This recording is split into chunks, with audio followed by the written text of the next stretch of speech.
DNA TV మన రాష్ట్రం మన ఛానల్. మీడియా మిత్రులకి అందరికీ నూతన సంవత్సర శుభాకాంక్షలు.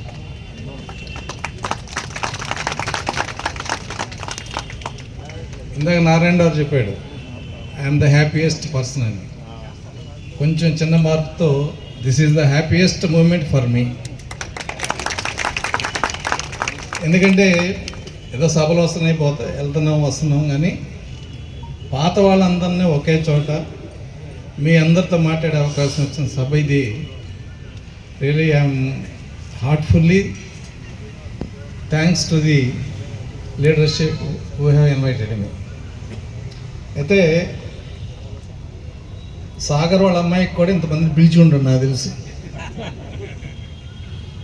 ఎందుకు ఇంతమంది వచ్చారంటే అందరూ మార్పు కోరుకుంటున్నారు, లీడర్షిప్లో మార్పు కోరుకుంటున్నారు. ఈ మార్పులో జరిగిన మార్పుకి నమ్మకం, సపోర్టివ్ ఈ ప్రజలు అంటే ఈ మెంబర్స్.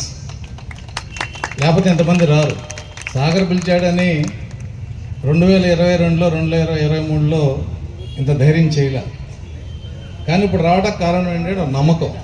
ఈ కెన్ డూ ఇట్. అయితే ఈ కెన్ డూ ఇట్.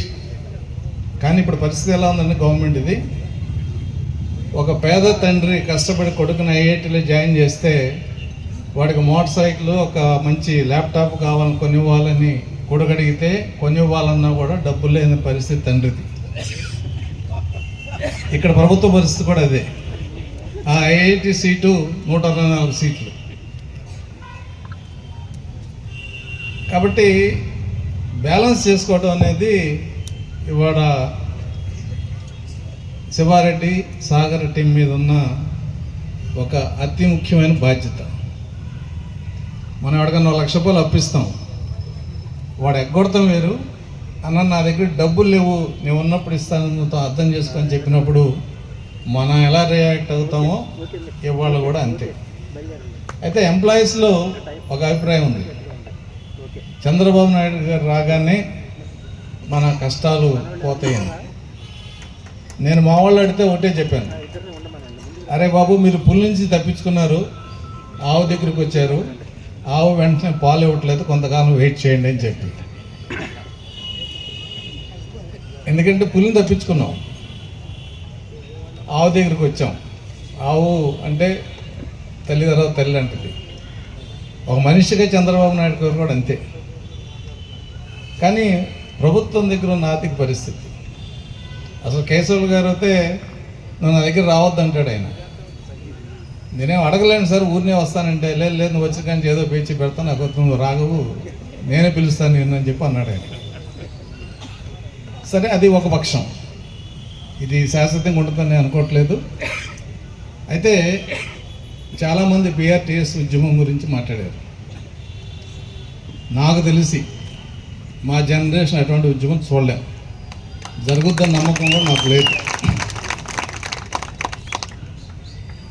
మీకు ఇష్టం ఉన్నా లేకపోయినా కష్టమైనా బాధపడ్డా ఒక స్టేట్మెంట్ అవుతే నేను I don't want to withdraw from it even now. 27% IR నుంచి 23%కి తాకట్టు పెట్టిన నాయకత్వం హ్యాపీగా ఉంది ఈ రోజున. ఇదే ఇంకో రాష్ట్రంలో జరిగితే, అటు తమిళనాడు కానీ, కేరళ కానీ, వెస్ట్ బెంగాల్ కానీ, ఇంకా ఏ రాష్ట్రంలో కూడా లీడర్షిప్ అలా చేస్తే పైకి కిందకి అలాంటి చింత పెరిగితే కొట్టేవాడు. మీరు చేయలే. నేను లీడర్షిప్ని తప్పడతలే, ఈ సందర్భంగా చెప్తున్నాను, మీ అందరికి చెప్తున్నాను. మీకు బాధ్యత లేదు.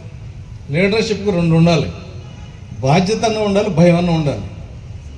వాడు చెప్పినా చెప్పకపోయినా డిమాండ్స్ మీద మనం మాట్లాడే విధానం, మనం పరిశీలించే విధానంలో బాధ్యతగానే నేను ఉండాలి. లేదు ఇది అడగకపోతే మన ఎగ్జిక్యూటివ్లో నిలదీస్తారు, బయట ప్రజలు ఎంప్లాయీస్ ఊరుకోరని భయం అన్న ఉండాలి. ఈ 2 లేకుండా 2019-24 దాకా సంఘాలు నడిచినాయి. అంటే తప్పు లీడర్షిప్ ఒక్కదాని మీద వేయకూడదు. మీకు 23% ఐఆర్ జరగగానే వాళ్ళకి పోలీసు ఎస్కార్ట్ ఇచ్చారు. అదే 1,00,000 మంది ఈ నాయకులను తీసుకొచ్చి నిలబెట్టిన సమాధానం చెప్పంటే ప్రభుత్వం భయపడేది. మీ అందరూ తెలియని విషయం ఇప్పుడు నేను చెప్తున్నాను. ప్రభుత్వం షేక్ అయింది ఆ విషయానికి. నన్ను సిఐడి కేసు పెట్టి అరెస్ట్ చేసినప్పుడు అడిగిన ఫస్ట్ క్వశ్చన్ ఏంటంటే what is the role of Telugu Desam party in BRTS road association అడిగారు. మాదేం లేదని చెప్పాను, నమ్మలా వాళ్ళు. అంత భయపడిన ప్రభుత్వానికి మీ జేఏసీ నాయకత్వం 2 రోజుల కన్నా సెల్స్ ఆఫ్ చేసి హైడౌట్లో ఉంటే మీ ఫైనాన్స్ మినిస్టర్ ఫైనాన్స్ సెక్రటరీ ఇక్కడ ఎన్జిఓకి వచ్చి ప్రభుత్వం మేము పిలుస్తుందండి మహాప్రభుని అడిగే పరిస్థితిని మీరు పోగొట్టుకున్నారు. ఇది వాస్తవం. నేను ఏదో మిమ్మల్ని ఆక్షేపించాలని మాట్లాడలేదు.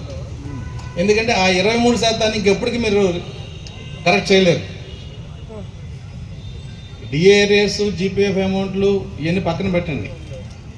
బేసిక్ ఆ రోజు 43% రాబట్టే మీ బేసిక్ పెరిగింది, పెన్షనర్స్ హ్యాపీగా ఉన్నారు. కానీ ఈ రోజు నా బేసిక్ పెంచే మెకానిజం లేదు.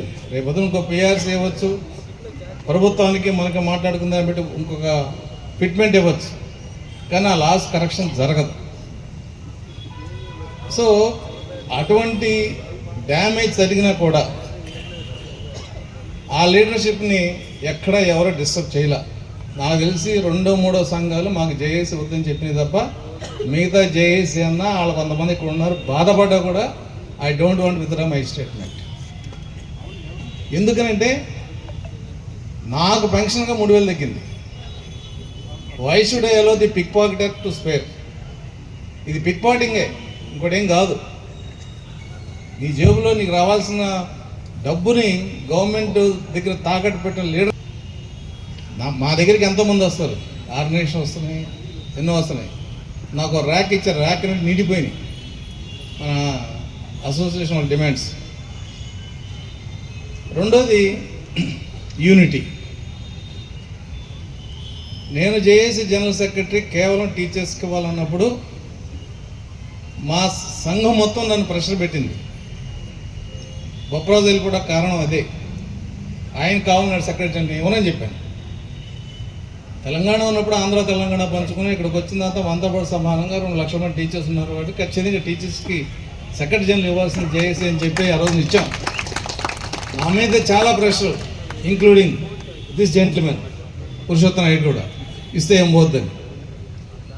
కానీ అది పద్ధతి కాదు. కాంపోజిషన్లో టీచర్స్ ఉపాధ్యాయులు ఉద్యోగులు కలిసి పనిచేయాలి.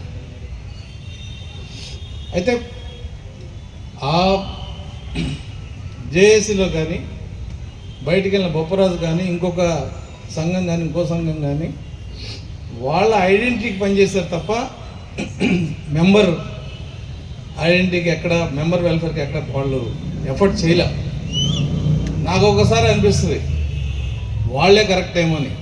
ఎందుకంటే శ్రీకాకుళం కౌన్సిల్ మీకు గుర్తే ఉండి ఉంటుంది చాలామందికి. చిత్తూరు, మచిలీపట్నం, శ్రీకాకుళం జిల్లా హెడ్ క్వార్టర్స్కి 20% హెచ్ఆర్ఏ లేదు. ఆయన ఎప్పుడు వెళ్ళినా కూడా ఆ డిమాండ్ చేసుకొచ్చి చెప్తాడు మాకు. చిత్తూరు, రాఘవలు వీళ్ళందరూ కూడా.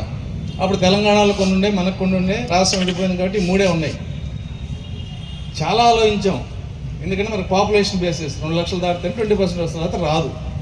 ఈ 3 జిల్లాల్లో 2 లక్షలు దాటలేదు.